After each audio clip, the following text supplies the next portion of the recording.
And welcome to another episode of the Indie Spotlight. Tonight we're joined by some really awesome creators, and we're really excited to talk to them about their new comic. Of course, my name is Michael. As usual, I'm always here with Matt. We're the co-founders of Wicked Publishing, and How's it going? we're the hosts of the Indie Spotlight. And we're joined by a couple creators today, Raw and Ashes. But why don't you go ahead and introduce yourselves and what you like to go by, and tell us a little about yourselves here. Welcome tonight, by the way. Thank you. Thanks for having us. You're welcome. I'm Ra. I am one of the co-writers and co-creators of the Lawful Evil comics, as well as the universe at large. I wrote Dark Spider, but I did have a lot of help and supervision by Ashes. I've been writing comics since publishing comics since 2012. I've been writing comics since high school, so that's kind of how I got in. Nice, very nice. And I'm Ashes. I got into comics as always, just loved reading them. Really a media that I wanted to get into, but wasn't sure how, and was lucky enough to be friends with Ra, who we ended up creating Lawful Evil together. I'm the other half of Lawful Evil, and I helped Ra with Dark Spider's solo series, well, just as editor, story editing, but really excited for this book. Okay, so you're like a two-person team. Yeah. That sounds like Yeah. very nice, and that's been that way since the beginning of Lawful Evil Comics. Then Yep. Yeah. very nice. That's awesome. Yeah. Since That's really since cool. the inception. It's been a while. Well, excellent. Well, yeah, I can imagine that. Where did your ideas take you? You obviously started with the Lawful Evil comic itself, but it's expanded out since then. Yeah. It definitely has. Definitely has. And what Uh, inspired that? Can you say? So what inspired the expansion? Mhm. I initially I didn't think that. I thought that okay, we're gonna write the Lawful Evil main story, and we're just gonna do that, and continue till its end. But as we grew the characters, and the characters grew with us, and we began to flesh out, we put the story Bible together and began to flesh out their existences and how they lived, what drove them, and what happened to them before the whole Lawful Evil series started. It started to make more sense to do a solo series to highlight and shed a little more light on the origins or the events that molded these characters and led them to their decisions. And so is that way? Is this a prequel story? Yes, the Dark Spider story. It takes place. What would you say about like 10 years. 10 years before our Oh main wow! Lawful Evil Oh series? cool. So you do get to see a little bit of what Dark Spider was up to before everything kind of, I guess, literally blew up in the Right. Lawful Evil series. Well, that's really interesting, and the character is really cool. I love the design of the character. We have some art that we can share here. I'll pull up as well, but the design of the character is really interesting. Thank you. Yeah, I was inspired. Like I said, my older brothers used to read comics, and one of the comics that I was introduced to was The Grendel by Matt Wagner Huh? when I was younger. And I when he told my oldest brother, he told me about it. He was like, I was like, "What's The Grendel about?" And he was like, "He's like Batman, but like if he was a supervillain, and Oh he's a genius." And I'm wow! reading it, and I got so enamored with the costume design because looked a little, I guess, like Spider-Man. It had those like large bug kind of eyes, but it also had something different that to me felt fresh, but also dark and a little fierce, if I could say that. And so the costume design was, there's several designs in there. The regular, the bodysuit, the pants and shoes and boots are heavily inspired by Daredevil. Like I said, I'm a big Daredevil fan. Born Again was my first comic. And then the vest, the top part, is inspired by David Liss's Black Panther, the most dangerous man alive, because of the bulletproof vest. I like that improvised. What would a hero look like if they had abilities, but also needed to make their costume, and there was no tailor for the superheroes or anything. They had to put their costume together on their own. And so as a result, I think that the first thing that after Dark Spider, as he became who he was, he would you're not bulletproof, so you're gonna need something at least to dull the impact of if you get shot. You have great reflexes, but you never know. You can always get hit. So he has a bulletproof the bulletproof vest, as you can see, that yellow and black, and then the mask was, like I said, a combination of the front part is more so Black Panther's, the kind of nose part that goes out, and then the top and the eyes are heavily influenced by the Grendel. So that's where I got and then the black and gold colors. I always felt that so many heroes had red and black or red and blue or whatever, and I didn't see a lot of. The only person I saw red and like black and gold was like Yellow Jacket or Wasp sometimes. So I was like, I want to switch it up. I don't want people to make too many Spider-Man comparisons and everything. I wanted it to look more like, okay, this is somebody different. This is their situation is different. The way they do things is different. Their power set is different. And so I wanted to differentiate Dark Spider by using that black and gold motif. That is really nice, and his weapon of choice is also pretty unique as well for a superhero, I feel like. Yeah, the dual Kurosarigama. That weapon is an exercise in restraint to him. For him. Really? Yeah, I'll say a little more about that.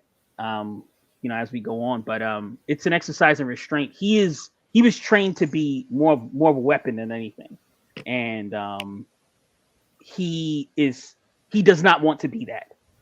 He was me and Ashes like to say he was born into a war he didn't ask for, and so as a result, his the way he fights is supposed to be lethal, but he uses his different abilities and weapons as an exercise in restraint to, I'm not this weapon. I can do this and not kill people, so.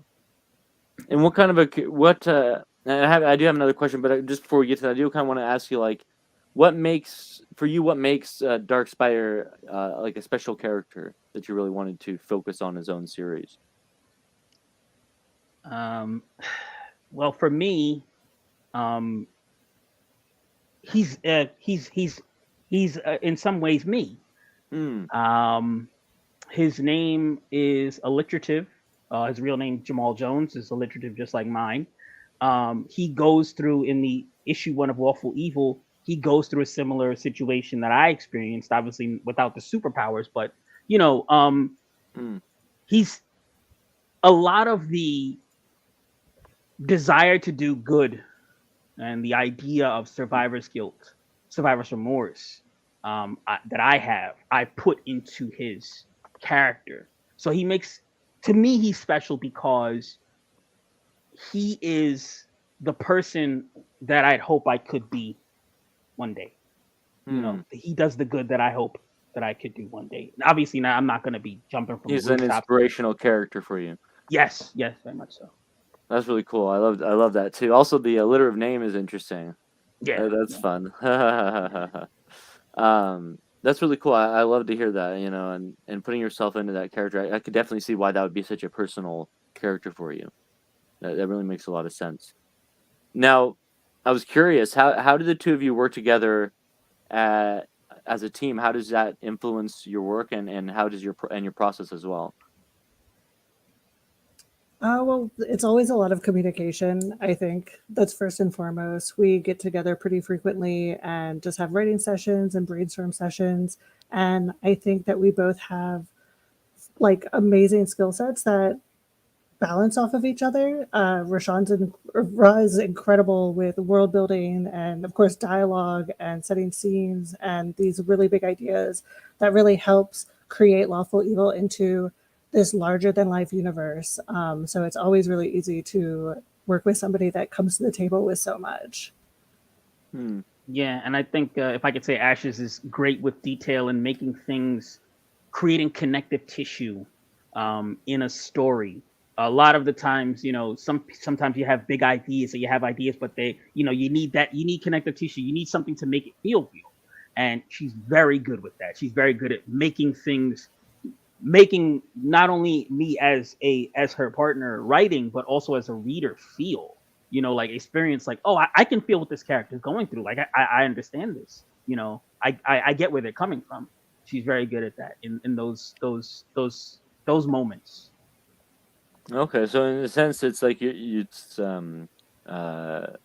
without the two of you together, the comic wouldn't work in a way.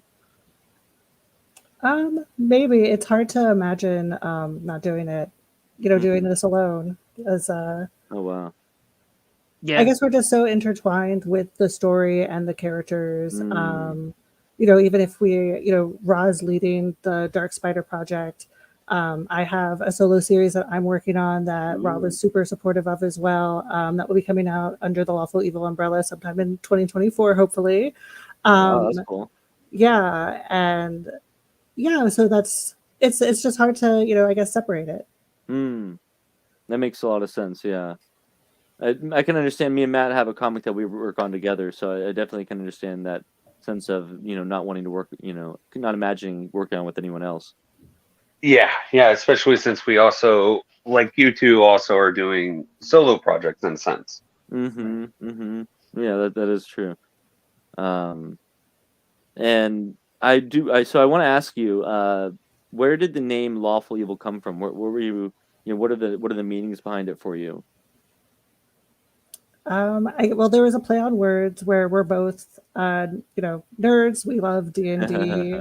Nice. So playing with the idea of, alignments, and then also the two protagonists of Lawful Evil, Dark Spider and Succubabe, they kind of embody a little bit of each, where Dark Spider is our lawful and our Succubus character is a little bit more on the evil side, albeit maybe not chaotic evil, but she has her days. Don't we all? Yeah. That's cool. I love that. Yeah, that's a really fun way to look at it with the split of the two characters, and that's a really good name for it. Thanks. Yeah. Thank you. Now, obviously, this is the first expansion, and you're working on a solo title for yourself. Do you have big plans for the future and other titles and other things you might do down the line, or is it, focus on what you have right now for the time being? I think we're trying to focus in on making sure the main story stays solvent and constantly going. And as we go, we have the solo titles coming up, both solo titles coming up that will probably more than likely continue. But I think there's a lot of possibility in the Lawful Evil universe itself. We've had Ashes and I have thrown around a few different ideas, expanding outside of even the two main characters, and other things like that. So I think that there's definitely possibility. For now, it's the two main characters, Dark Spider and Succubabe, they're solos, and then the Lawful Evil story, just to make sure that we're covering those events in their lives that kind of lead to the events of Lawful Evil and inform the decisions that they made. But there's definitely room for more expansion, for an expansion of the universe, or rather telling stories for other characters that we've already established, I think. Okay, yeah, it's a nice fertile universe to explore. Yeah, very much so. Well, I want to dive into some of the art real quick for the new issue that you're releasing. Now, what date is the issue releasing specifically? Is it out yet? Should be dropping before the end of September for sure. Okay, nice. We're really close. It's just putting those finishing touches on it, make it Very perfect. good. Well, I want to dive in this page here in particular. I think is a great page to take a look at. One, obviously, you get to showcase some of the amazing artwork. And who's the artist, if I can ask? Martin Patron. He's Nice. he's been an art artist. Does he do all of the comics that you're producing? So far, he's done issue 3, and he's done this one. We Okay. met him up upon issue 3, and okay. we're probably going to be working with him on issue 4 as well. That's awesome. Yeah, his art is I love the art style. It's super detailed, Yeah. super dark, and as one can see from this panel, which is one of the other things I want to talk to you about, is that the level of violence is super ratcheted up. Like, this isn't your typical like Marvel, and sometimes DC goes this dark, but usually not even that. Like, this is definitely like berserk levels here. So can you talk to us about how you wanted to create it like a darker universe? Yeah, definitely. Like I said, the first comic I ever read was Daredevil Born Again, and Mm. I read Oh, Bendis's really? run. Yeah, I read Bendis's. I read Daredevil Born Again in third grade, Oh, and wow. so it's early. So I read Bendis's run. I read Miller's all Miller's Oh, old stuff. wow. I read Nicinti stuff, and I was like, Okay. I want this level of visceral, like, we're playing for keeps here. We're playing for keeps. I do read manga. I grew up also watching Fist of the North Star, so Oh, wow. that kind of stuff Yeah, I could see. Yeah. informed my no holds Mm. bars. When the villains aren't coming to play, they're not necessarily. I mean, they may do a little villain stuff, but they're coming to take heads and put them on walls. So that was mainly more of my thought process when writing this. I wanted the stakes to feel as high as possible, or as rather the villain to feel as much as a threat as possible. The villain, his name is Caliban, and we'll get introduced to him in issue 2. But I wanted him to be as much of a threat as possible. As people will see when he comes in, he just wrecks shop. He just comes in and he doesn't even talk. There's no. I didn't want any quips. There's a scene where he could quip, but he doesn't. He's nope. I'm here for your life. That's what I'm here for. I'm not here to make jokes. I'm not here to, banter. That's not what we're doing here. So that's what I wanted it to be more like direct, a lot more direct. So in a way, if I'm in a sense getting this correct, he's not your typical villain where let's say he's got the hero in some kind of situation where if he just didn't banter, he'd win. So he won't banter, huh? No, his talking is not his thing. He's, I have a personal issue with you. We're gonna settle it. We're not gonna have any conversation about it. It's on site and it's on for life. So that's more his thought process. He's not trying to get attention so much as he's trying to get, his basically his get back. I like that. It not only fits with the way that you're building the world, but even just this page alone, it really fits not only his style, but the dichotomy between the two, where the hero is trying to, in a sense, use his powers in a way of showing restraint so he doesn't let himself go and become this weapon. It feels as if, like, his villain, maybe arch enemy or whatever, he is, in a sense, the antithesis of that. He is a weapon. He's going to let himself go fully to complete the goal that is at his 100% mind at that time. Yeah, that's there's a lot of, these two characters are linked very closely, and we'll see that as the story progresses, but it is definitely a juxtaposition, a duality of this is what you would have been if you were, if you didn't, if what drove you was different, was what drove me. So that's the, motives, reasons, and desires are, what separates the two of them. So. That's really interesting. Yeah, I really like that. I really do. And so yeah, that's interesting. Now, you said you have some manga influences. Do you have any particular that you're influenced by? Me, I guess I could go first. Like I said, Fist of the North Star. I did read Berserk, Blade of the Immortal. I was a big Blade of the Immortal fan. Different things like that. The earlier stuff that Dark Horse was publishing when manga first came to America, before like a lot of the Shonen Jump stuff.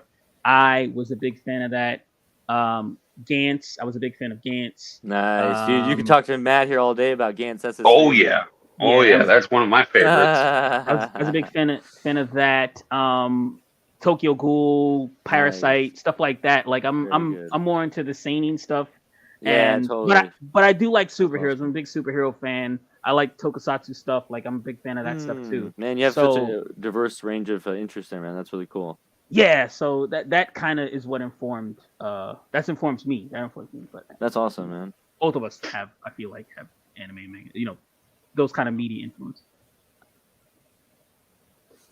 Yeah, for me, like in terms of manga, I mean, Full Metal Alchemist, and then probably some. I have to name Black Butler, even if it doesn't totally fit. It's so good. That's fair. That's fair. But probably more comics, really influenced Hmm. by definitely Batman, and especially the dark like 90s Okay, yeah. Batman, with that like Burton inspiration, Uh-huh. and of course animated series. And then I'm Oh yeah. obsessed with Saga and Sex Ah. Criminals, which Oh definitely yeah. wanted to have some of those adult themes in our comic as well. Oh wow. So you're both bringing a lot of different stuff to the table in terms of influences, which is really cool. Yeah, we're both avid readers of Hmm. almost anything and everything. Well, Hey, yeah, I that's think always good to hear. It's always good yeah, to hear.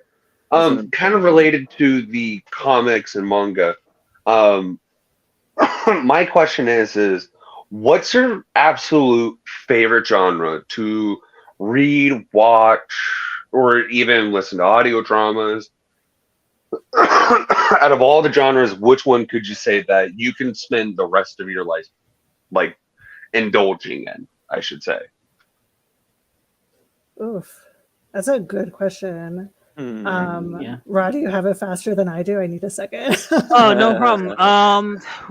That is, I. That's tough for me. I have a lot of interest. I'd have to narrow it to 3 or 4 genres and then try to cut it down from there. Superhero, definitely. Again, that's where my heart is. I grew up again reading comic books. That's what I loved.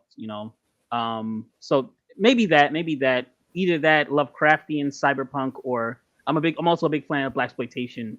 Big fan of the Shaft series and stuff like that. My dad raised me on that stuff. I So haven't seen the movie yet, but have you seen They Cloned Tyrone? I've heard it's very good. it's Yes. fantastic. Is it? It's Okay, I gotta fantastic. watch it. Okay. It's great, surreal. Like it's almost a horror film. There's some horror elements Really? in there too. Yeah, Whoa. you can tell. There's some horror elements in there too, and it's That's very cool. interesting. So I really Oh like wow. that. Yeah, That's yeah, awesome, man. Very cool. yeah. Nice, man. Well, I love like I said, I love the background there and what you guys are bringing to the table. And I definitely feel like it must come across in your writing and when you're working together.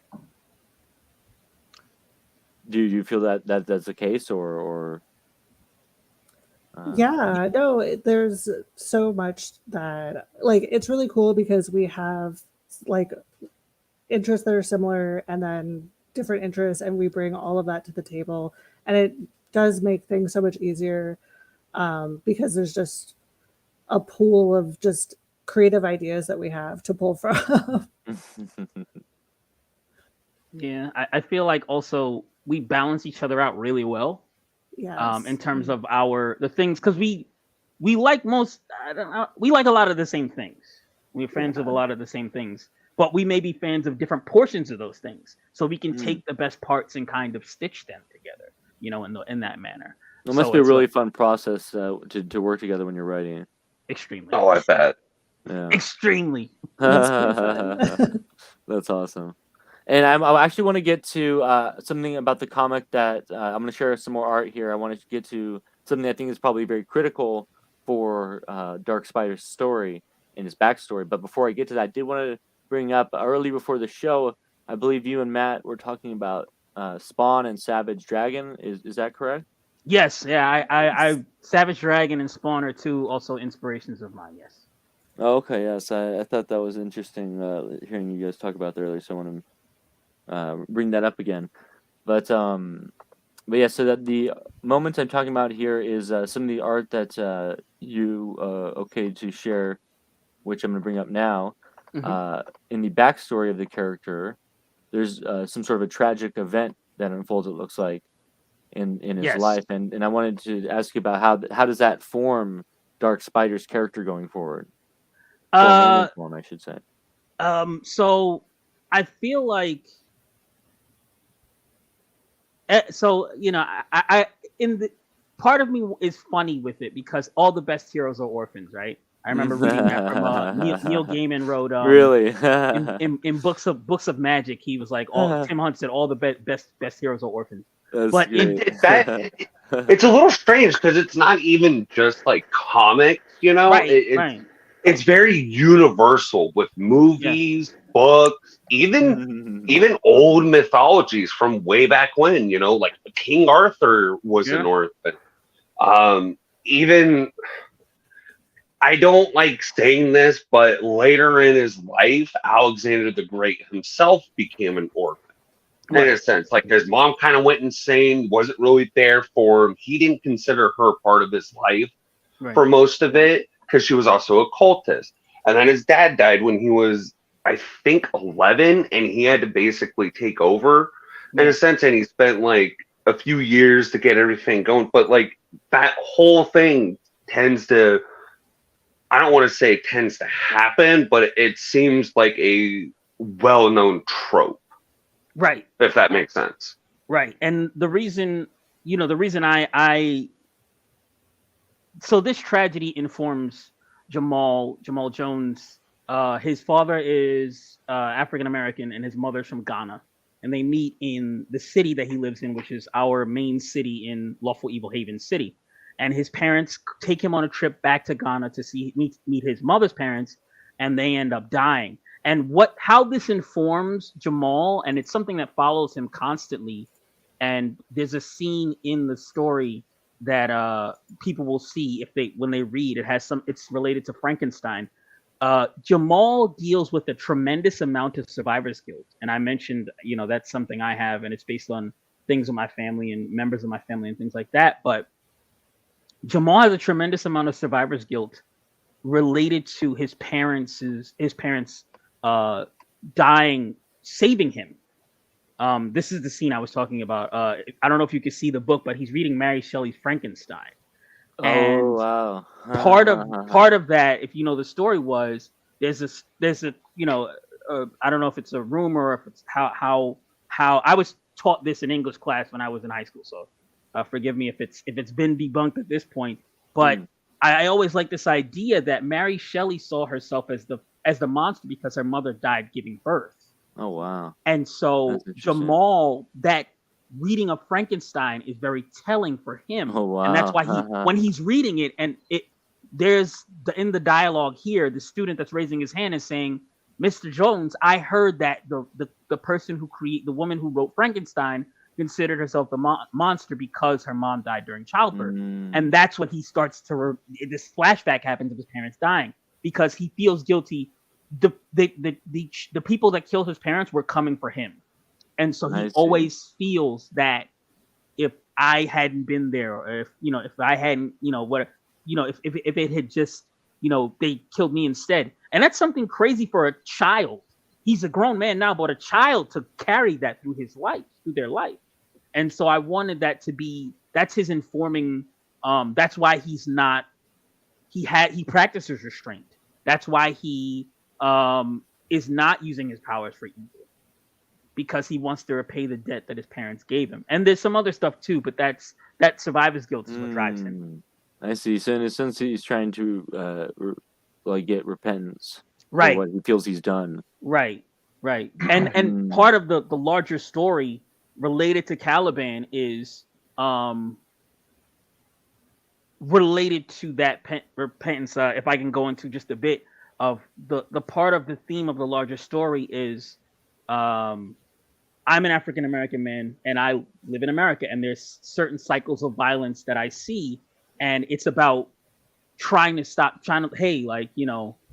we don't have to do this. We can be better. And it's not really being so much preachy. It just reminds me of certain things like, I read Daredevil, and Daredevil talks about the cycle, the vicious cycle, or Superman, the never-ending battle. What happens when people decide that we don't have to do this way anymore? Maybe we can figure something else out. I like the idea of functional heroes who have a goal at the end. I'm not going to be fighting crime for the rest of my life. Like at some point, you want to figure out how to stop this, how to get this, how to stop people having to do these things or be in these positions, whether it be some mental issue that they're dealing with, and when I say mental, I don't mean a deficiency or anything like that, but like, some trauma that they're dealing with, Mhm. or poverty, whatever the case is. How do Instead we of just figure a this out? bandage, how do you Right. get to the source of the matter? Right. Yeah, how do you heal it rather than, like you said, bandage it? Bandage it, right. Robert Kirkman did that really well in Invincible, and that's Oh, another wow. thing that inspired me, that I wanted to take a look at and say, like, hey, yeah, how do we fix this? Oh, wow. That's cool. What's funny is that I haven't read Walking Dead, but I've heard from a few friends who have and finished it all the way. Mhm. They said that that's kind of what Walking Dead is about. How do Yeah. you go from absolute, like, in a sense, hell on earth and be able to heal from that?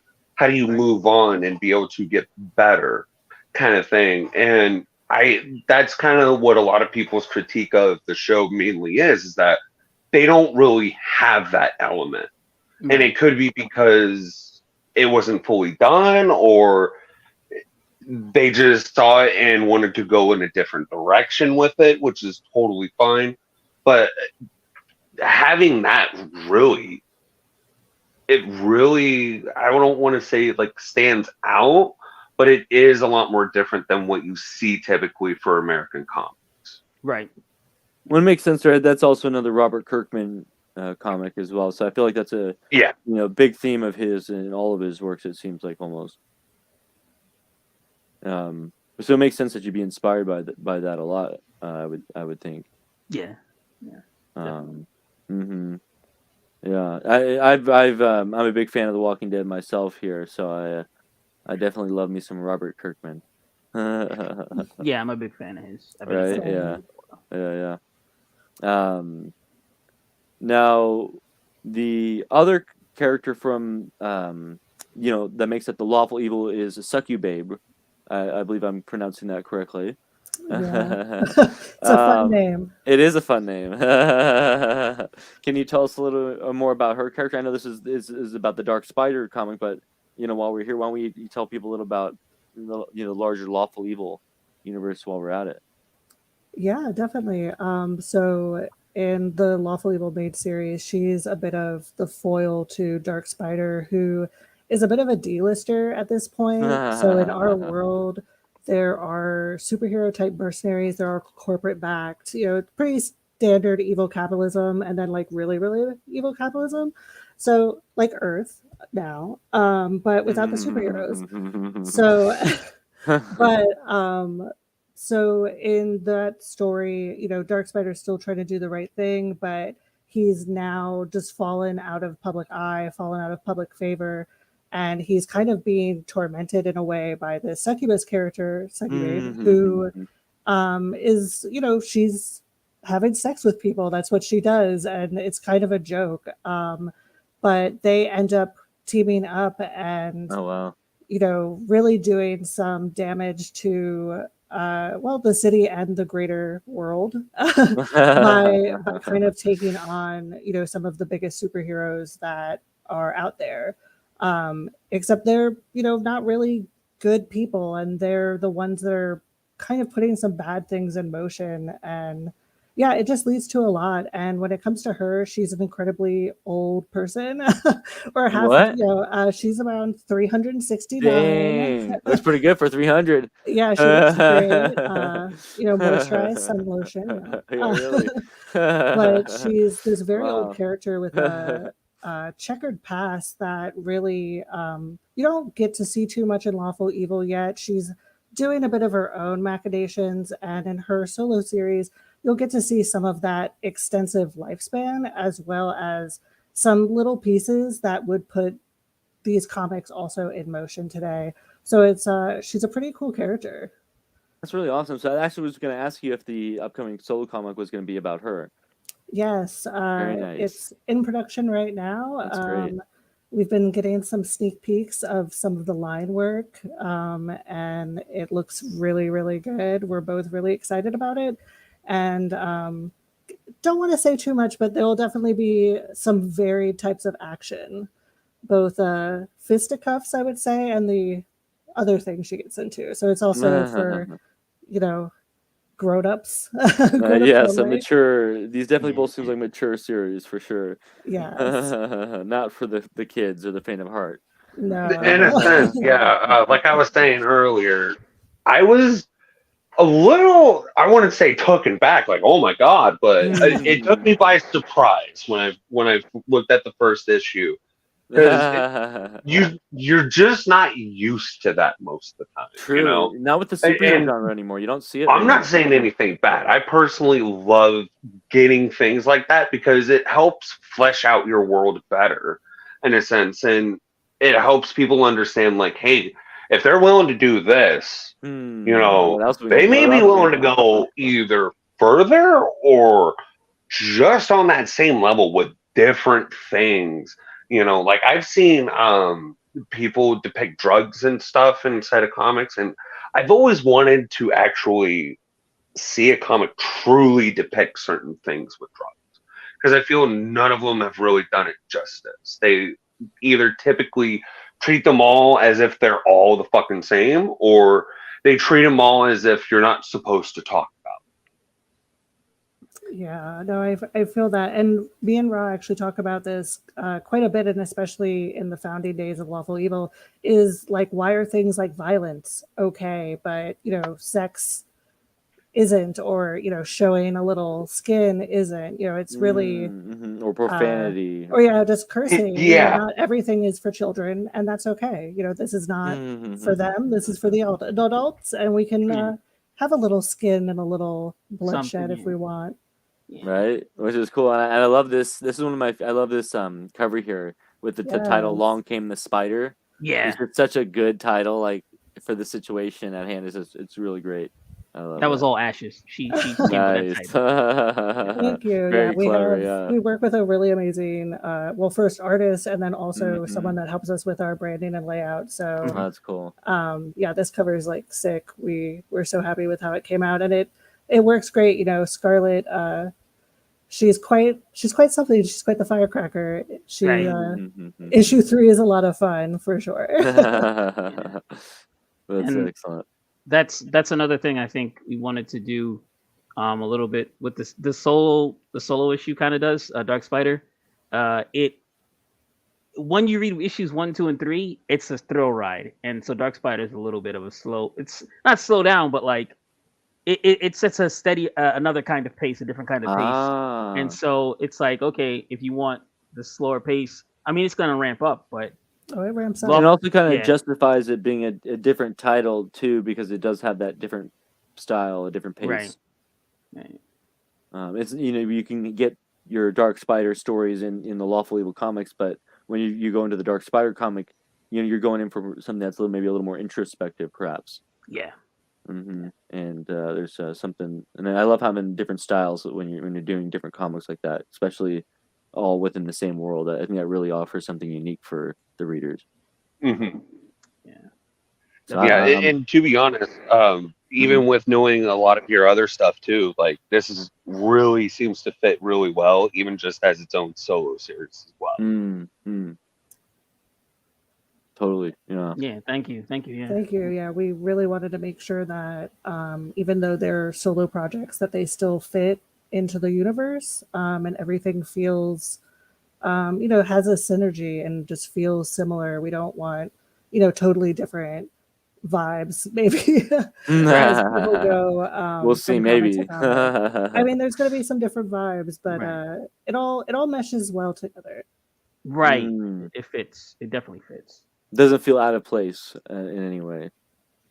No, these are all stories. I feel like if you've read, the Lawful Evil series, or even if you just come in to read Dark Spider and then maybe go from there to Lawful Evil, I think you would be able to understand how all the pieces kind of fit together. Even, just in the one issue of Dark Spider and then the 3 of Lawful Evil, I think they complement each other quite well. Yeah, and with Dark Spider taking place in the past, it would be seeming like a good introduction potentially as well, but of course it's like the Star Wars debate. Do you watch the prequels first or do you start with the originals? And that's a whole nother can of worms. So Oh yeah. So we don't need to get into that, but Come in wherever but- you'd like.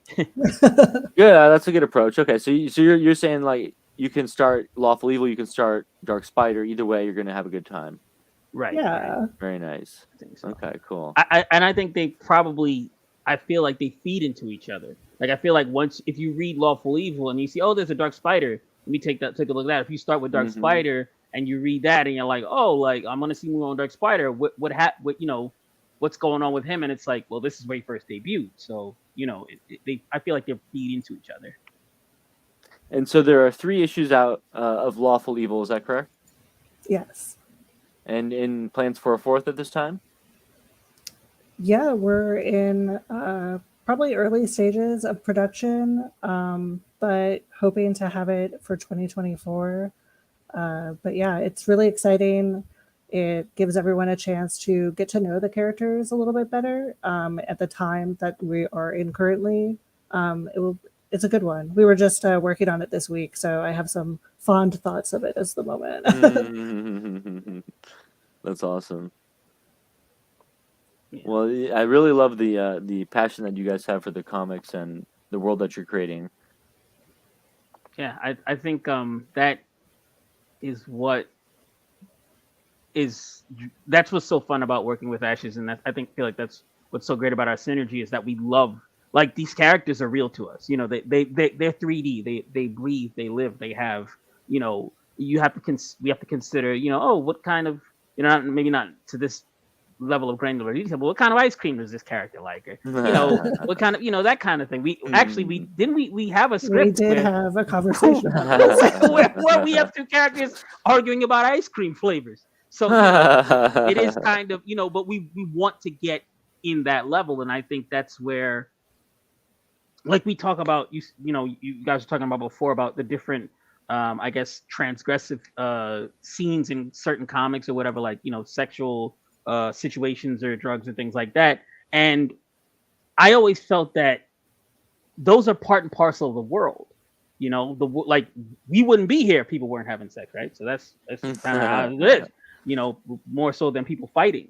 So I feel like knowing those, I feel like you need to see all of the parts of it. You need to see what's this person look like when they're sitting down trying to figure out how to pay their bills. Like that that kind of level of humanism, of humanity to the characters, where it's not just okay, mask on, cape on, flying, or whatever the case is.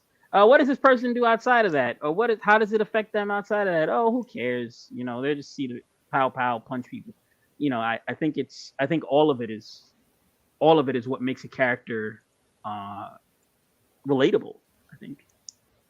So do we get to see him out of the mask a lot then? Yeah.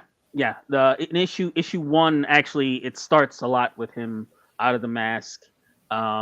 He doesn't get into the mask until about, I would say, the last quarter of the first issue. Oh wow. A lot of it is him, living his life, his daily life. Doing his job. He's a teacher, an English teacher, and Oh wow. just kind of going through that, and then also dealing with those haunting memories. That's interesting. It's so he's kind of got a normal life by day, and then at night, just like the classic kind of style, he dons the persona, but which is the real version of him? That's exactly what I was going to ask. Which one do you? More of a personal question at that. Which for you two, is it Jamal or is it Dark Spider that is the real person, and the other one is their cover in a sense? Right. Good question. That's a good question. That's a good question. You want to? I guess for me, I think Jamal, while he is a person that has had a lot of darkness, ultimately, I think he is Jamal first, and Dark Spider is the mask. It helps him get to that place and do the right thing though with it. And I don't know, he's a kind character. He's a little awkward. There's so much human in Jamal, so I think I'm gonna say that. Go for it, Ra. I agree Good 100%. answer, yeah. I same. He's Jamal Jones 100% first and foremost. Dark Spider is that cover he uses to protect. He does have a few family members left that he wants to protect, and that's obviously part of that. But he also wanted to. It's a symbol that he hopes to use to not only be an inspiration to other people but himself. Again, like I said, Jamal in terms of a character to me isn't inspirational. Like I would hope to be as good of a person as that, and so even in the story and meta, I would hope that Jamal's character hopes to be that Dark Spider is that symbol, hopes that he is that you can do something, whatever it is, you can do something. Yes. So he's that sense of hope and for you in a way. Okay. Yeah. And in the story, I like that. in the story. I like that. I kind of feel that a lot of like comic characters, new and old, kind of feel more towards the reverse, where they feel as if their true self is the superhero and their secret identity, quote unquote, is more of a mask for them as a means of living normal while they aren't doing crime fighting, in a sense. But instead with Jamal, it's more that the mask enhances who he is. Right. I would say so, yeah. Like to me, it feels more. I don't know if you two have ever played the game series Persona, or Yes. Shin Of course, yes. Megami Tensei Persona, Yeah. whichever you know it by. Like me, like that's a huge influence on a lot of my stuff for characters, because I do feel that a lot of people in normal life do live that way too. We all put on masks to be able to cope, in a sense, cope with the things that we don't necessarily want to do, but we have to, so we put on masks to be able to go through it. And then when we get home, or when you feel you're able to, you take off the mask, so it's kind of good to really have a character that feels really fleshed out, the level that you two have, to where it's not him putting on the mask when he's doing normal life. Like he has a good sense on what he wants, if that makes sense. And I always want to know more about the character under mask. I always, whenever I'm reading a comic, I always feel like, man, I really wish I could get to the know Like when I'm reading a Batman comic, he takes off the mask, and you feel like, oh man, I'm really getting to know Batman. Like face to face. Yeah. But unfortunately, they usually give you Bruce Wayne for 2 seconds, and it's Batman. Speaking of that, or just to lead you somewhere where you're kind of like, okay, I already know this about him. Let's find something new. Something new. Yeah, Jamal is himself in and out of the mask. He's himself, but outside of the mask, he has a personality, his character. He's not just like, okay, when can I duck into this alleyway and change my clothes and jump onto rooftops? It's like, no, like I do that because I feel that I need to, again, he's trying to atone, he's trying to make sure that what happened to him doesn't happen again.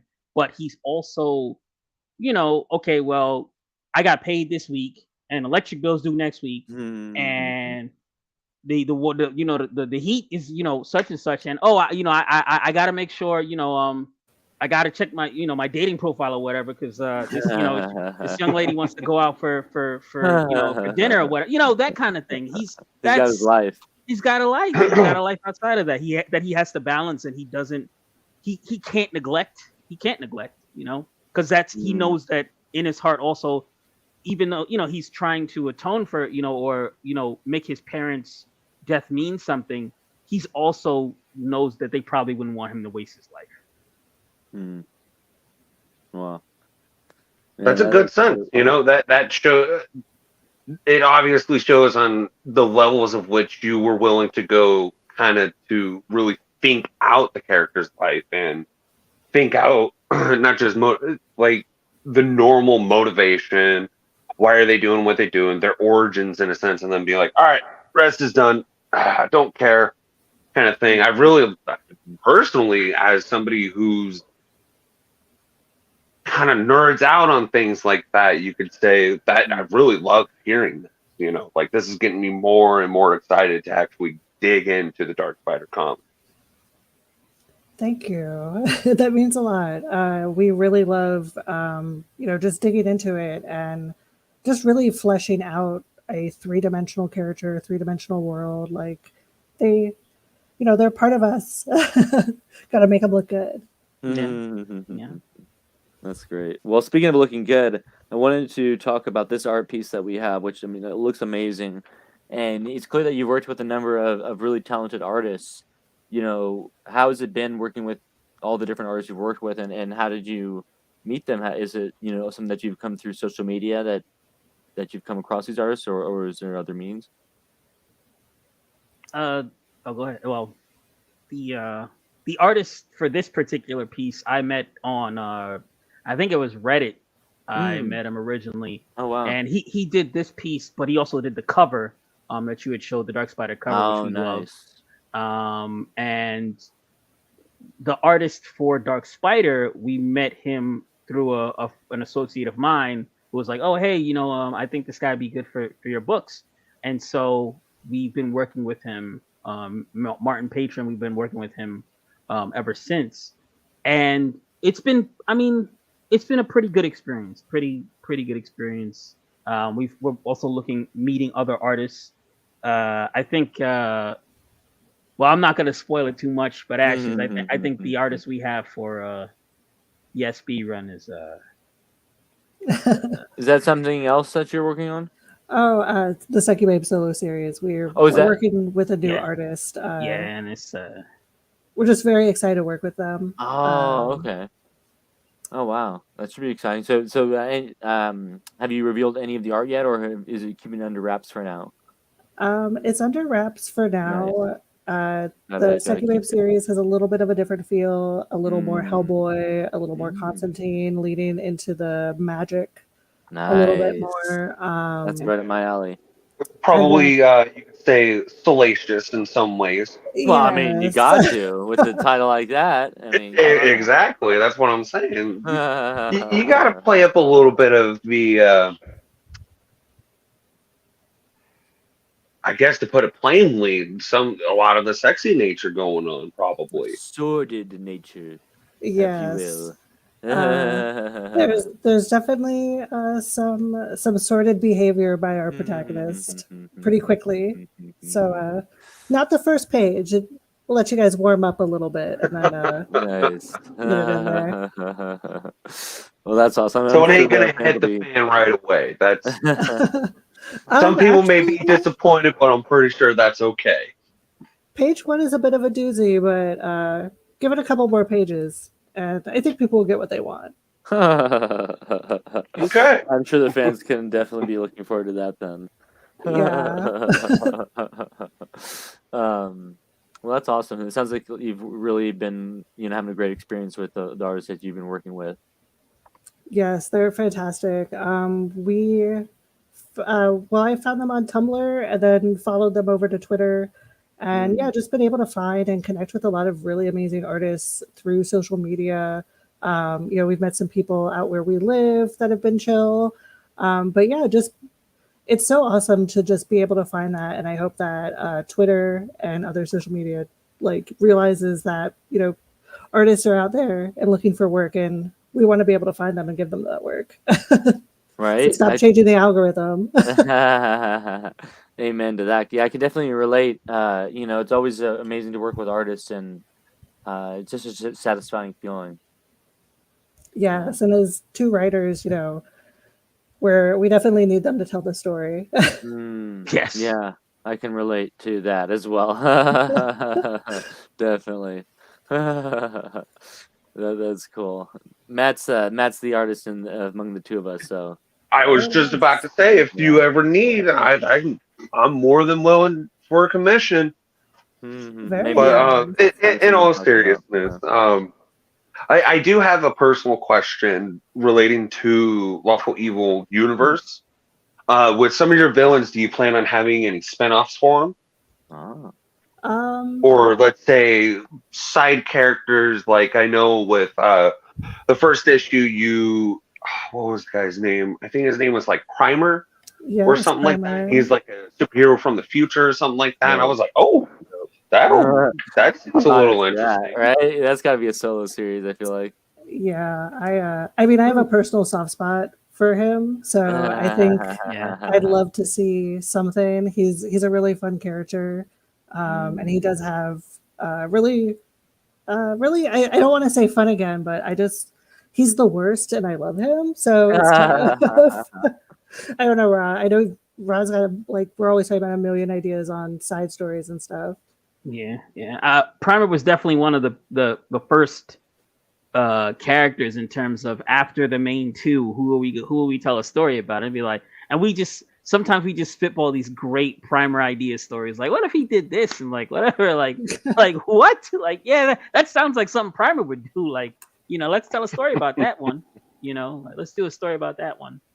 So yeah. I will say the few panels that I saw him in, I was like, I can't really help but think of a blend of Booster Gold from DC and how he's more of a comedy superhero from the future, but at the same time, with his look and how he talks, he reminds me of Homelander as well.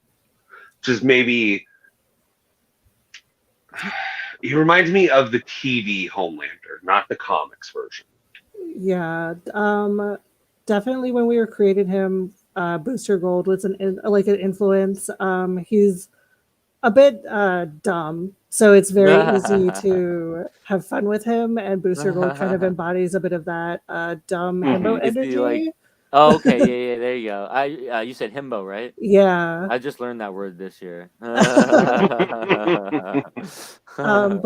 like it's so funny. We like created this character before the TV show of The Boys, and I'm not personally a fan of the comics, but love the TV show. So it was kind of funny seeing Homelander on TV, and I was like, oh god, like that's it's a little bit him. It feels a little bit like him, yeah. I couldn't help that. I was like, huh, that's strange. I wonder if they noticed that.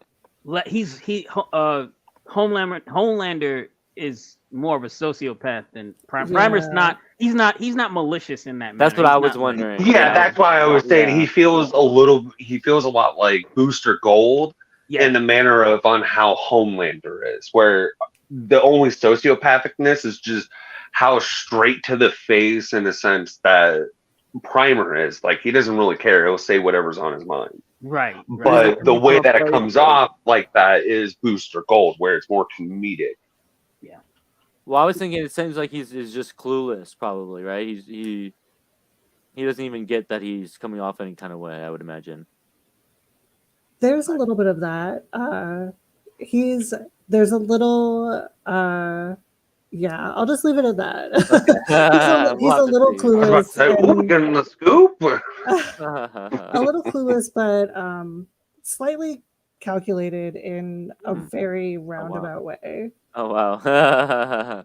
So we'll definitely be seeing more of him then. It sounds like in the future. Maybe he might.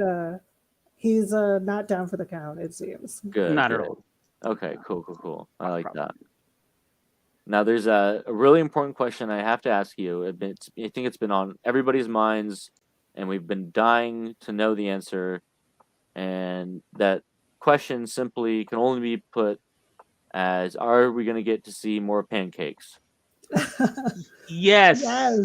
Yes. We're going to get pancakes in issue 2. Excellent. Pancakes is actually the name of a dog I had. Really? Yeah, she was, God. her name was Pancakes because she was a American Pit Bull Terrier, and the top of her body was golden brown, and the bottom of her body was white. Like it was like a pancake. She was like a pancake. That's adorable. So yeah, we will get more pancakes. That's so fun. I love that you put your dog in the comic. Like that's really fun. Yeah. And what a fun name and fun story behind that too. Yeah. That's cool. I love dogs, so I definitely excited to hear more of that. Well, that's cool. It definitely sounds like you have a lot of plans for the comic series and the spin-offs and everything else coming out in the future. Yeah, we have a lot on the production slate for sure. Anything? Obviously, I think you guys said that the Dark Spider's coming out. Number one is coming. Should be coming out in this September, I believe. Is that right? Yeah. And then, what is your future schedule looking like? Do you have any other release dates that you've locked in, or anything that you can speculate about? Maybe anything you can tease about the future? I think that we can speculate that the Succubabe solo comic number one should come out at some point in 2024. It's just in production right now. And then number four, we're really hoping to get, or Lawful Evil number four, I should say, we're hoping to also drop in 2024 as well. That's awesome.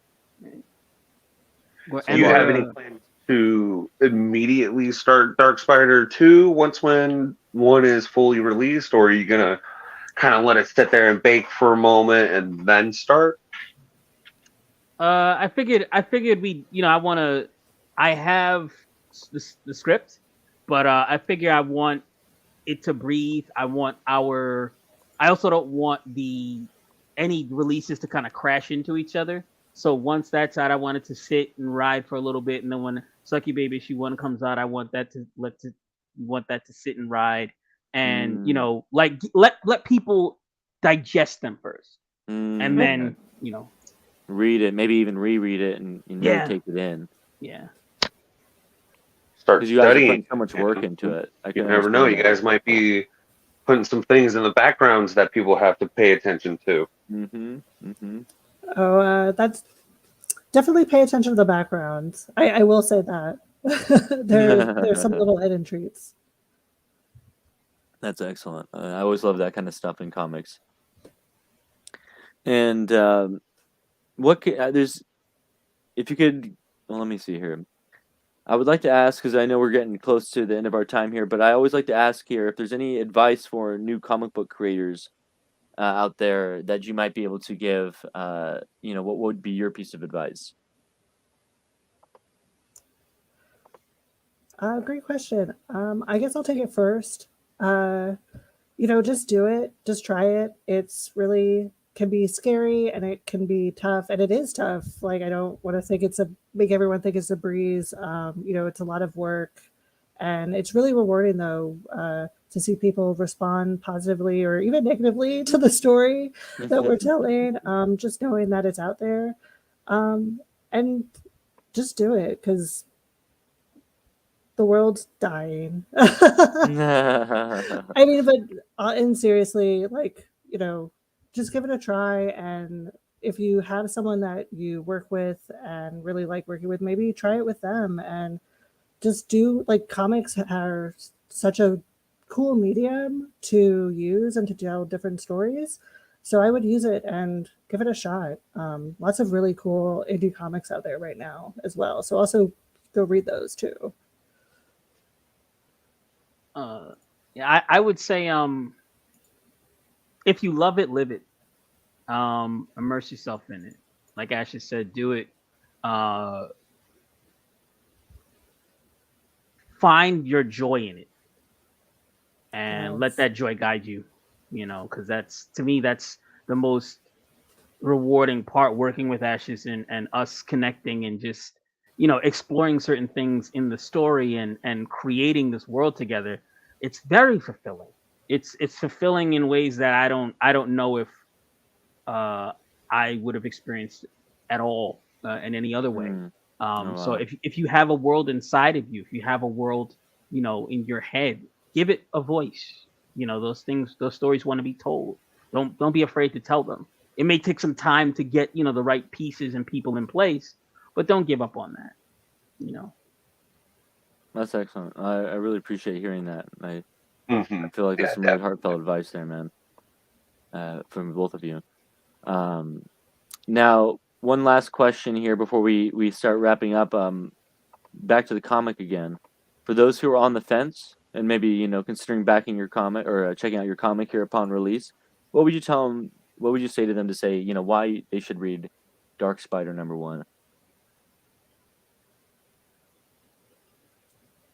Go for it, Ra. Oh, okay. If you're looking for a story that allows you to empathize with the human in superhuman. That human element in the superhuman.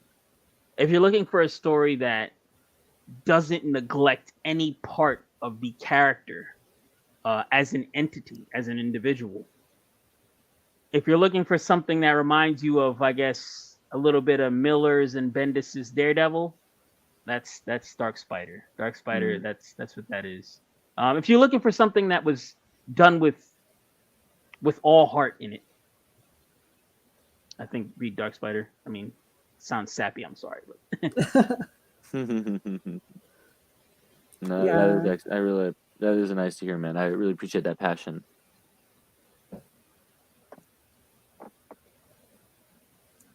And just everything, Raw said, honestly, Dark Spider is such a amazing character for so many reasons, and obviously I'm a little biased here.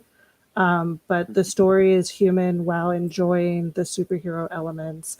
It's got blood, it's got some skin, have a good time.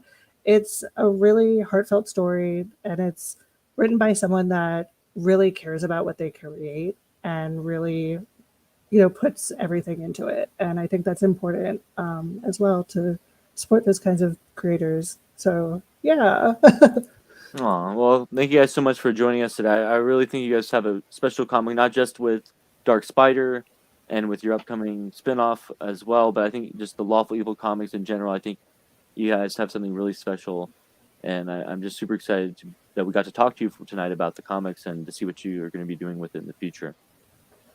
Thank you so much. It really means a lot, and thanks for having us on to talk about our creations and everything. It's been amazing.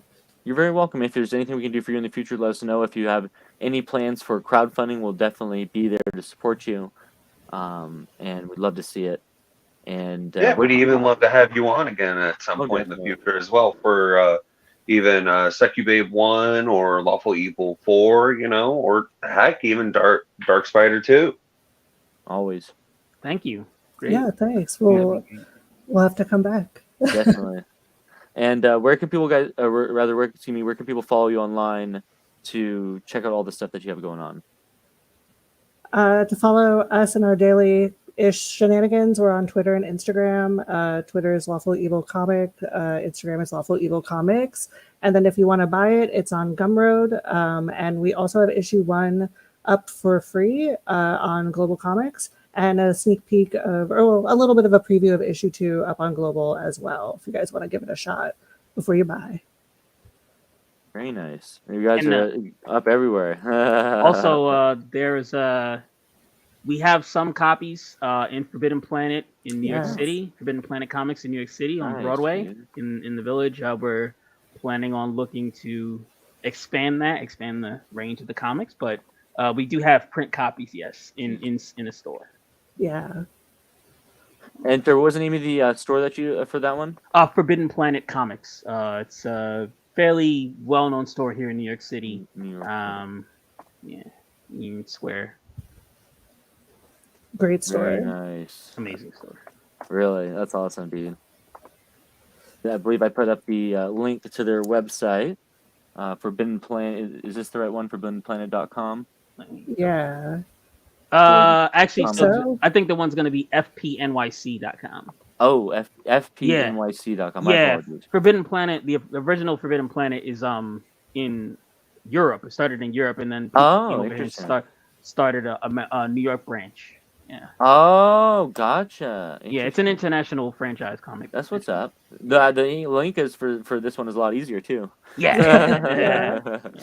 Well, that's excellent. That's really cool to hear that, and definitely can't wait to see what you guys are doing. Now, before you go, I do want to put this because it looks like this tweet went a little bit viral. Was the one where we got to see Dark Spider maxing and relaxing. Oh yeah. I thought you mentioned the dating life. He's obviously doing well with the ladies, so good for him. Summertime fun, a little bit of summertime fun there. The two, our golden trio, as we call them, Jamal there in the center, Lily, who's Sucky Babe on the right, holding the Mhm. camera, and then on the left is Scarlet Recluse, Jessica. Ah, So, okay, that's another yeah. character. Okay, there Yeah, we go. she's on the cover of issue 3, throwing the Nice. knife. So yeah, she's Oh, very cool. yeah. I just want to throw that up there. I thought that was fun, and clearly that one was a hit with the fans as well there. So Yeah. When we were fans of the old Marvel swimsuit issues there, you know. So No, yeah, and totally. Sucky Babe's attractive, Scarlet's attractive, Dark Spider's built. So Right? we got everybody give Kinda everybody a little begging for something. it. Yeah. Yeah, give Yeah, everybody a little exactly, something. man. Well, that's really fun. Well, thanks again. I really appreciate you both coming on and talking with us tonight. It was really a blast, and I can't wait to check out the comic. And so please, everyone, go check that out. Again, it's on Gumroad. It's also being on Global Comics, and you'll be able to check that out and have some fun with the newest issue and first issue of newest issue of Lawful Evil Comics and first issue of Dark Spider. Yeah. So excellent. Well, thank you again, guys. I appreciate all of your time and hope you have a great night. We'll see you everyone on a future episode of the Indie Spotlight. Thank you. Thank you.